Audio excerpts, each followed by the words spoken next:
हाँ, तो 12th class देखो बेटा, आपकी चौथा पाठ चल रहा था बिहारी जी। ठीक है, उनके भक्ति नीति और श्रृंगार के दोहे चल रहे थे। तो हमने इनके कितने दोहे पढ़ लिए थे? 14 दोहे पढ़ लिए थे। ठीक है बेटा, आज हम इनका पढ़ेंगे 15वां दोहा। ठीक है बेटा, तो देखिए इन्होंने क्या बताया इसमें कि इन्होंने यानी सखी किससे बोल रही है? नायक से बोल रही है। किसके बारे में? नायिका के सौंदर्य के बारे में। ठीक है बेटा, यानी नायिका के सौंदर्य का इसमें वर्णन किया गया है। उनके कान का जो आभूषण है उसका इसमें वर्णन किया गया है। ठीक है, तो सखी किससे बोल रही है? नायक से बोल रही है। किसके बारे में बोल रही है? नायिका के सौंदर्य के बारे में। ठीक है बेटा, तो देखिए झीने पट में, अब झीने पट से मतलब यहाँ किससे लिया गया है? पतले वस्त्र से। ठीक है बेटा, झीने पट में यानी झीने पट से मतलब किससे लिया गया है? पतले वस्त्र से लिया गया है। और झुलमुली, झुलमुली से मतलब किससे लिया गया है? कान के आभूषण से। ठीक है बेटा, झुलमुली का मतलब किससे लिया गया है? कान के आभूषण से लिया गया है। झलकती का अर्थ क्या होता है? झलकना। ठीक है बेटा, झलकती का अर्थ क्या होता है? झलकना होता है। ओप अपार का मतलब होता है अपार शोभा। ठीक है बेटा, ओप अपार से मतलब क्या लिया गया है? यहाँ पे अपार शोभा से लिया गया है। और सुरतरु, सुरतरु से मतलब किससे लिया गया है? कल्प वृक्ष। ठीक है बेटा, सुरतरु का अर्थ क्या है? कल्प वृक्ष है। मनु का अर्थ यहाँ मानव से लिया गया है। ठीक है, और अब देखिए सिंधु में लस्ती सैपल्लव डार। अब देखिए क्या इसमें बताया गया है। ठीक है, तो देखिए झीने पट में झुलमुली, सैपल्लव का मतलब होता है किसके साथ? पत्तों से लिया गया है, पत्तों के साथ। ठीक, लस्ती यानी सुशोभित होना। ठीक है, सिंधु से मतलब किससे लिया गया है? सागर से लिया गया है। ठीक है बेटा, सिंधु से मतलब किससे लिया गया है? सागर से लिया गया है। लस्ती का सुशोभित होना होता है। ठीक है, और सैपल्लव यानी किसके साथ? पत्तों के साथ। ठीक है बेटा, अब देखिए इसमें कौन बोल रहा है? झीने पट में झुलमुली झलकती ओप अपार, सुरतरु की मनु सिंधु में लस्ती सैपल्लव डार। अब देखिए जो सखी है वो अपनी किससे बोल रही है? नायक से नायिका के सौंदर्य के बारे में कह रही है कि जब नायिका के कान का विशेष आभूषण क्या कर रहा है? यानी नायिका के जो कान का आभूषण है वो उसके पतले वस्त्रों से झलक रहा है। यानी जो कान के आभूषण की जो चमक है वो बाहर भी दिखाई दे रही है। ठीक है बेटा, तो उसकी जो नायिका की सखी है वो नायिका के सौंदर्य का वर्णन करती हुई किससे कह रही है? नायक से कह रही है कि झीनी पट में झुलमुली झलकती ओप अपार। वो कह रही है कि नायिका के कान का जो विशेष आभूषण है, ठीक है, वो उसके पतले वस्त्रों से बाहर झलक रहा है और इससे उसकी शोभा अत्यंत सुंदर लग रही है। ठीक है बेटा, ओप अपार से मतलब किससे लिया गया है कि जो उसका कान का आभूषण उसके पतले वस्त्रों से बाहर झलक रहा है तो इससे उसकी शोभा अत्यंत सुंदर लग रही है। सुरतरु की मनु सिंधु में लस्ती सैपल्लव डार, और किस तरह से लग रही है कि मानो सागर के में जो कल्प वृक्ष है उसकी डाल अपने पत्तों के साथ लहरा रही हो। ठीक है बेटा, किस प्रकार लग रही है कि मानो सागर में कल्प वृक्ष की डाल अपने पत्तों के साथ लहरा रही हो, उस प्रकार से नायिका के कान का आभूषण सुशोभित लग रहा है। ठीक है बेटा, अब इसमें मनु शब्द आया। मनु से मतलब यहाँ मानो से लिया गया है। तो मनु मानो जनु जानो जहाँ पे आता है वहाँ पे उत्प्रेक्षा अलंकार का प्रयोग होता है। ठीक है बेटा, तो उत्प्रेक्षा जो अलंकार है उसका इसमें प्रयोग किया गया है और इसमें सवर्ण की आवृत्ति आ रही है। ठीक है, तो सवर्ण की आवृत्ति आने से अनुप्रास का भी इसमें प्रयोग किया गया है। यहाँ पे झ वर्ण की आवृत्ति आ रही है, तो झ और स दोनों वर्णों की आवृत्ति आने से यहाँ पे अनुप्रास अलंकार का प्रयोग किया गया है। ठीक है, और मनु आ रहा है यानी मानो उसकी तुलना सागर से कर रहे हैं, तो इससे उसकी तुलना सागर से कर रहे हैं तो कौन सा अलंकार आ जाएगा? इसमें उत्प्रेक्षा अलंकार आ जाएगा। ठीक है बेटा, तो एक बार फिर से इसका देखिए अर्थ। झीनी पट में झुलमुली झलकती ओप अपार, सखी नायिका के सौंदर्य का वर्णन करते हुए नायक से कह रही है कि नायिका के कान का जो आभूषण है वो उसके पतले घूंघट से बाहर झलक रहा है या पतले वस्त्रों से बाहर झलक रहा है, इससे वो अत्यधिक सुंदर लग रहा है। सुरतरु की मनोसिंधु में लस्ती सैपर्रव डार, और ऐसा लग रहा है मानो सागर में कल्प वृक्ष की डाल अपने पत्तों के साथ लहरा रही हो। अर्थात किसके समान लग रहे हैं? कल्प वृक्ष की डाल के समान सुशोभित जो नायिका है उसके कान के आभूषण लग रहे हैं। ठीक है बेटा। और दोनों में कौन से अलंकार का, झ और सैवर्ण की आवृत्ति से अनुप्रास अलंकार का प्रयोग किया गया है। और मनु के कारण आप पहचान सकते हो इसमें उत्प्रेक्ष अलंकार का प्रयोग किया गया है। ठीक है। और नायिका के रूप सौंदर्य का इसमें वर्णन किया गया है और कवि ने इसमें ब्रजभाषा का प्रयोग किया है। ठीक है बेटा। आगे देखिए, कहत नटत रिजत खिजत मिलत खिलत लजियात, भरे भवन में करत है नैनन ही सुबात।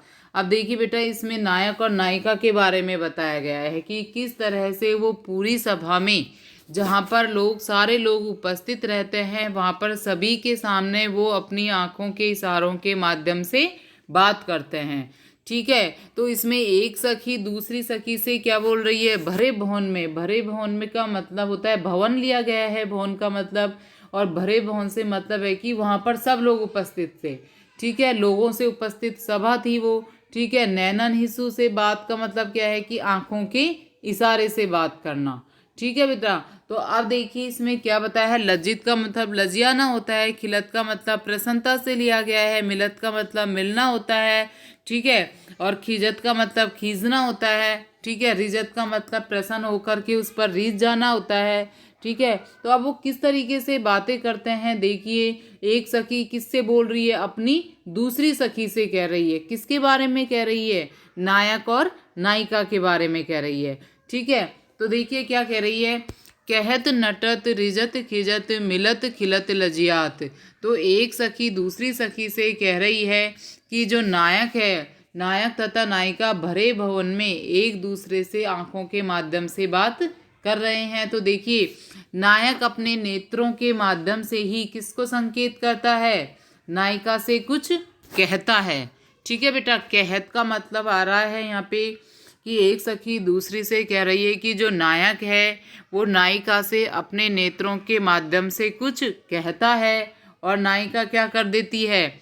नट जाती है। ठीक है। और नायिका के नटने की जो कला है उसको देख करके नायक उस पर रीझ जाता है। ठीक है। और रीझने की इस प्रवृत्ति को देखकर नायिका को इस पर और भी खीज होने लगती है। ठीक है। और इस तरह से ही उनके क्या है, संकेत करते रहने से ही उनके दोनों मित्र भरी सभा में मिल जाते हैं। और जब नेत्र मिल जाते हैं तो दोनों क्या हो जाते हैं?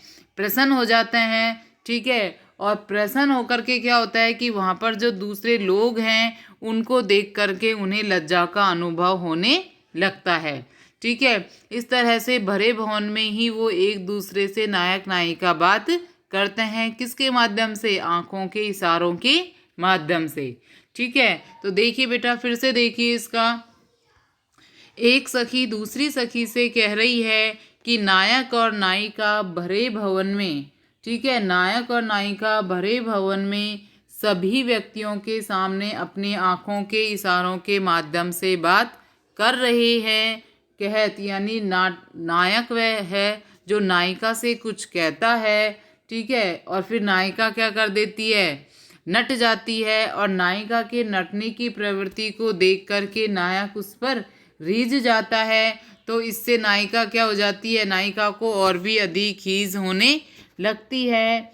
इससे दोनों के नेत्र क्या हो जाते हैं? प्रेम से मिल जाते हैं। यानी इस प्रकार संकेत करते रहने से, आंखों के माध्यम से संकेत करते रहने से दोनों के नेत्र मिल जाते हैं। और जब उनके नेत्र मिल जाते हैं तो क्या हो जाते हैं? वो प्रसन्न हो जाते हैं। ठीक है। और बाद में वहाँ उपस्थित सभी लोगों को देख करके वो लज्जा का अनुभव करने लगते हैं।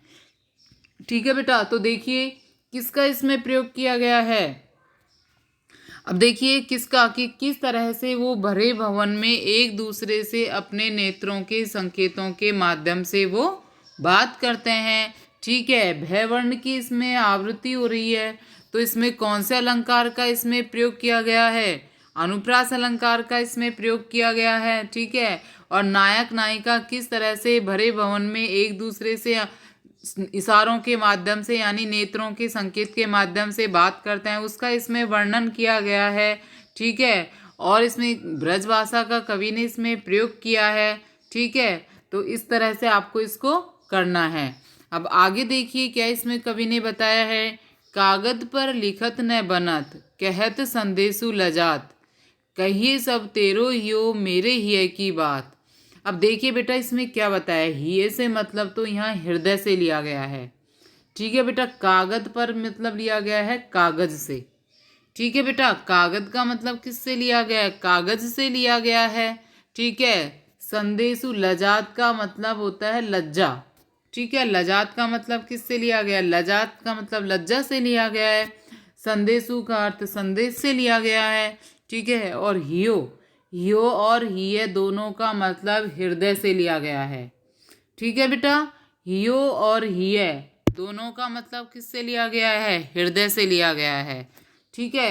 तो देखिए इसमें क्या कहा गया है नायिका के बारे में कि नायिका क्या कह रही हैं कि कागद पर लिखत न बनत, कहत संदेशु लजात, कहिए सबू तेरो हियो मेरे हिये की बात। तो इसमें क्या कह रही है नायिका कि मुझसे कागज पर संदेश नहीं लिखा जा रहा है। ठीक है। यानी कागज पर मुझसे किसके कारण? विरह के कारण मुझसे कागज पर कुछ भी लिखा नहीं जा रहा है। कहत संदेशु लजात, और संदेश कहने में भी मुझे लज्जा का अनुभव हो रहा है। यानी लज्जा के कारण मुझसे संदेश भी नहीं कहा जा रहा है। कहिए सबू तेरो हिय मेरे हिय की बात, और वैसे तुम्हारा हृदय मेरे हृदय की सारी बातों को कह देगा। अर्थात मेरी दशा जो है तुम्हारे हृदय को यानी उसकी अनुभूति हो जाएगी। यानी हृदय के माध्यम से मेरे हृदय की बात तुम्हारा हृदय समझ जाएगा। किस तरह से? कि हृदय की अनुभूति के माध्यम से तुम्हें मेरे हृदय की स्थिति का पता चल जाएगा। ठीक है बेटा। तो देखिए कागज पर लिखत न बनत, नायिका कह रही है कि विरह के कारण मुझसे कागज पर कुछ भी लिखा नहीं जा रहा है। ठीक है। कागज पर लिखत न बनत, नायिका कह रही है कि विरह की अग्नि के कारण मुझसे कागज पर कुछ भी लिखा नहीं जा रहा है। कहतु संदेशु लजात, और मुझसे संदेश भी नहीं कहा जा रहा है। अर्थात लज्जा के कारण मुझसे संदेश भी नहीं कहा जा रहा है। कहियु सबो तेरो ही है मेरे ही की बात, और वैसे तुम्हारा जो हृदय है वो मेरे हृदय की सारी बातों को कह देगा। अर्थात हृदय अनुभूति के द्वारा ही मेरे जो हृदय है, ठीक है, मेरी जो दशा है उसका पता तुम्हें चल जाएगा। क्या कह रही है कि कहिए सब वो तेरो ही है मेरे ही है की बात। नायिका कह रही है कि तुम्हारा हृदय मेरे हृदय की सब बात कह देगा। अर्थात जो मेरी दशा है उसका पता तुम्हें अपनी हृदय अनुभूति से लग जाएगा। ठीक है बेटा। तो इसमें कौन से अलंकार का इसमें प्रयोग किया गया है? यमक और विरोधाभास अलंकार का इसमें प्रयोग हुआ है। ठीक है बेटा। ये यहाँ पे आया है, तो कौन से अलंकार का इसमें प्रयोग किया गया है? इसमें प्रयोग किया गया है यमक और विरोधाभास अलंकार का इसमें प्रयोग किया गया है। ठीक है बेटा। कौन से अलंकार का इसमें प्रयोग किया गया है? यमक और विरोधाभास अलंकार का इसमें प्रयोग किया गया है। ठीक है।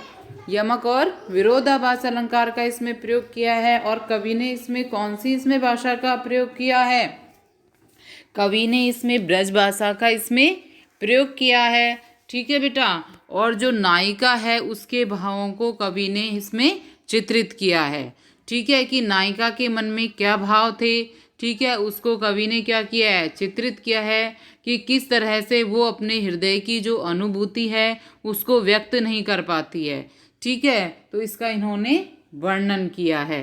ठीक है बेटा। और आगे देखिए, कहत सबे बेंदी दिए अंकु 10 गुनो होतु, तिये ललार बेंदी दिए अन गिनतु भड़ोतु धोतु। अब देखिए बेटा इसमें क्या कहा गया है? कहत सबे बेंदी दिए अंकु 10 गुनु होतु, तिये ललार बेंदी दिए ए गनितु बढ़तु उद्धोतु। ठीक है बेटा, तो इसमें देखो बेंदी का मतलब किससे लिया गया है, बेंदी दिए से मतलब इसमें लिया गया है बिंदी से। ठीक है, बेंदी से मतलब किससे लिया गया है, इसमें बिंदी से लिया गया है।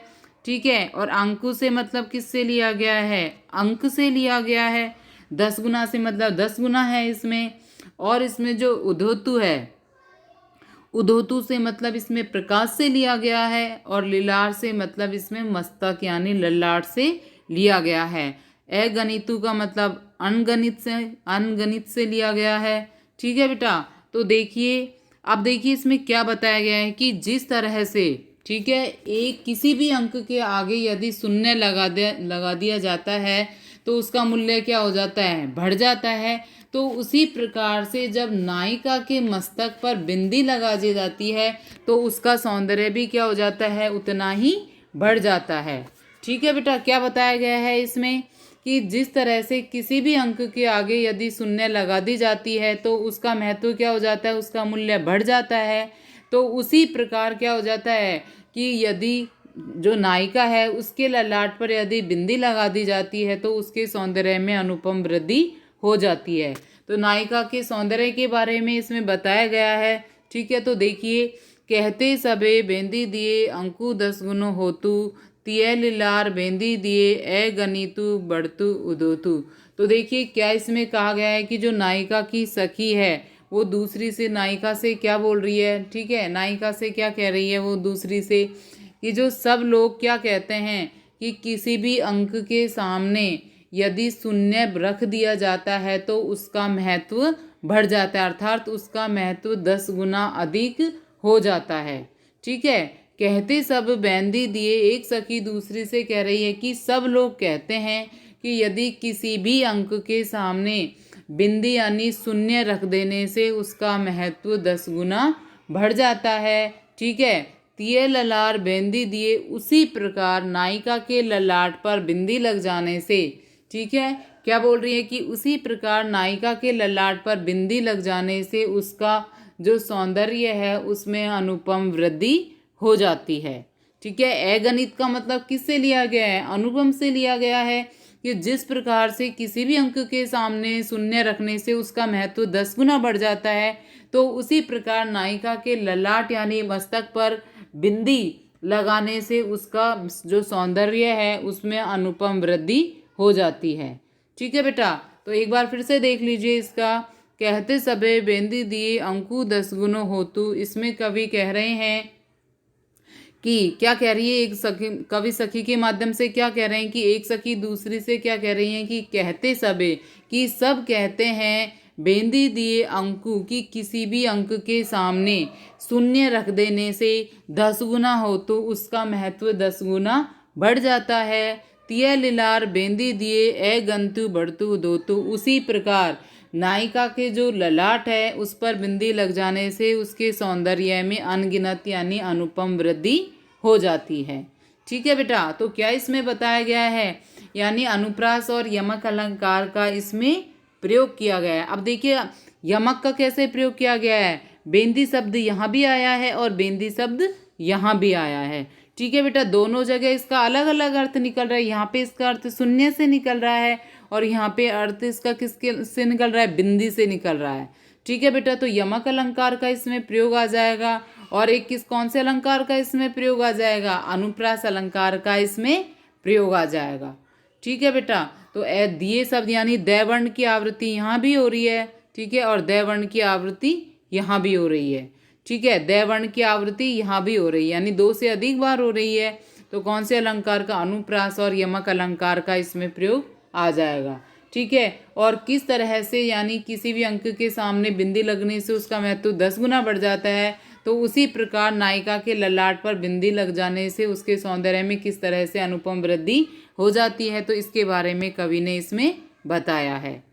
ठीक है बेटा, आगे देखिए, ढीठी ने परतु समान दूती, कनक कनक से गात, भूषण कर कर्कश लगत, परसी पिछाने जात।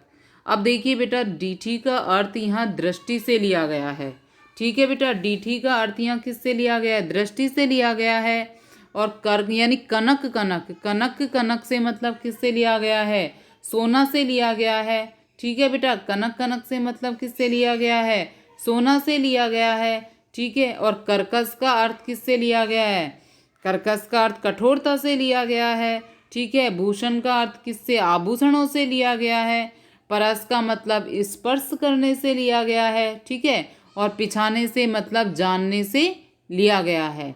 ठीक है बेटा। तो देखिए इसमें क्या बताया गया है कि डीठी न पर, अब देखिए इसमें जो सोना है और जो नायिका का शरीर है उसको एक समान बताया है। तो इसमें क्या बताया गया है, कवि ने क्या कह रहा है इसमें कि जब सोना और नायिका का पता किस प्रकार से लगता है? स्पर्श करने से लगता है। कि स्पर्श करने से सोना तो है वो कठोर लगता है और नायिका क्या लगती है? कोमल लगती है। यानी नायिका का जो शरीर है, उसका जो सौंदर्य है, उसकी तुलना कवि ने सोने से की है। ठीक है बेटा। तो देखिए, डीठी ने परतु समान दूती, कनक कनक से गात, भूषण कर कर्कश लगत, परसी पिछाने जात। कवि इसमें कह रहे हैं कि जो नायिका का शरीर है वो सोने के समान है। गात का अर्थ क्या होता है? शरीर। ठीक है बेटा। क्या बोल रहे हैं कवि की जो नायिका का शरीर है वो किसके समान है? सोने के समान है। इसलिए दृष्टि पड़ने से उसको पहचाना नहीं जा सकता। डीठी ने परतु समान दूती, कनक कनक से गात। कवि कह रहे हैं कि नायिका का जो शरीर है वो सोने के समान है और केवल शरीर पर दृष्टि पड़ने से उसको पहचाना नहीं जा सकता। भूषण कर कर्कश लगत, परसी पिछाने जात। कि सोने के जो आभूषण है, ठीक है, कि कहाँ कैसे नहीं पहचाना जा सकता कि कहाँ पर तो सोने का आभूषण है और कहाँ पर नायिका का शरीर है। अर्थात हाथों के स्पर्श के माध्यम से ही नायिका के शरीर और सोने के आभूषण की हम पहचान कर सकते हैं, क्योंकि जो सोना है वो कठोर होता है और नायिका का जो शरीर है वो कोमल होता है। ठीक है बेटा। डीठी ने परतु समान दूती, कनक कनक से गात, भूषण कर कर्कश लगत, परसी पिछाने जात। ठीक है बेटा। तो क्या इसमें कवि कह रहे हैं कि डीठी ने परतु समान दूती? कवि इसमें कह रहे हैं कि नायिका के शरीर का जो गौरवर्ण है वो बिल्कुल सोने का जैसा है। ठीक है। और प्रथम दृष्टि पड़ने पर उनको पहचाना नहीं जा सकता कि कहाँ पर तो सोना है और कहाँ पर क्या है? शरीर की चमड़ी है। ठीक है बेटा। तो किस तरह से पहचाना जा सकता है? यानी स्पर्श से ही, सोने के यानी हाथों के स्पर्श से ही हम सोने के आभूषण और नायिका के शरीर की पहचान कर सकते हैं। ठीक है बेटा। तो पुनरुक्ति प्रकाश और उपमा अलंकार का इसमें प्रयोग किया गया है और नायिका के रूप सौंदर्य का इसमें प्रयोग किया गया है। ठीक है बेटा। और जो आगे का जो पद है उसको हम कल पढ़ेंगे।